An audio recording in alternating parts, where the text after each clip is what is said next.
यह कहानी एक सच्ची घटना पर आधारित है। इस वीडियो को लास्ट तक जरूर देखें। ये कहानी उत्तर प्रदेश के एक छोटे से गांव की है। गांव से कुछ दूरी पर एक पुरानी हवेली थी जिसे लोग शापित हवेली कहते थे। कोई भी वहां जाने की हिम्मत नहीं करता था।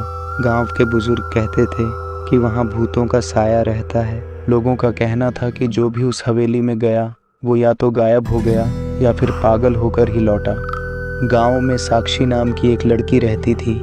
साक्षी इन सभी बातों पर यकीन नहीं करती थी।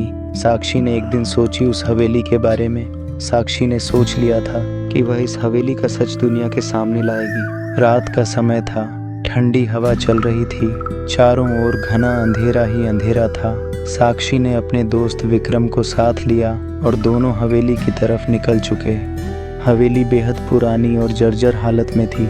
जैसे ही दोनों हवेली के अंदर गए, अचानक दरवाज़ा जोर से बंद हो गया। विक्रम डर गया, लेकिन साक्षी ने उसे शांत रहने का इशारा किया। हवेली के अंदर चारों तरफ धूल और गंदगी थी। एक कोने में पुराना झूला पड़ा था जो धीरे धीरे से हिल रही थी, जबकि वहाँ कोई हवा नहीं थी। तभी किसी की सिसकने की आवाज़ आई। साक्षी और विक्रम ने टॉर्च जलाकर चारों ओर देखा, लेकिन वहाँ कोई नहीं था। साक्षी ने हिम्मत करके बोली, कौन है यहाँ? कुछ सेकंड के लिए गहरी खामोशी छा गई। फिर अचानक एक कोने से सफ़ेद परछाई धीरे धीरे उनकी तरफ बढ़ने लगी। तभी साक्षी ने टॉर्च जलाई और देखी कि एक बूढ़ी औरत सफ़ेद साड़ी में खड़ी है। उसके बाल बिखरे हुए थे, आंखों में अजीब चमक थी। बूढ़ी औरत ने बोली, तुम लोग यहाँ क्यों आए हो? उसकी आवाज़ डरावनी थी। विक्रम डर के मारे कांपने लगा, लेकिन साक्षी ने हिम्मत करके पूछी, आप कौन हैं? बूढ़ी औरत की आंखों में आंसू थी।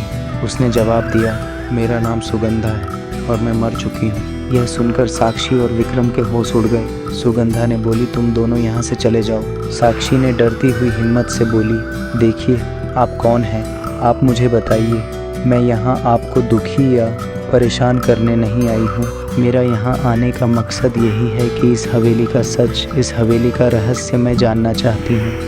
क्यों इस हवेली से लोग इतना डरते हैं? बस मैं सिर्फ इतना ही जानना चाहती हूँ। सुगंधा ने अपनी कहानी सुनानी शुरू की। कई साल पहले मैं अपनी बेटी पायल के साथ इसी हवेली में रहती थी।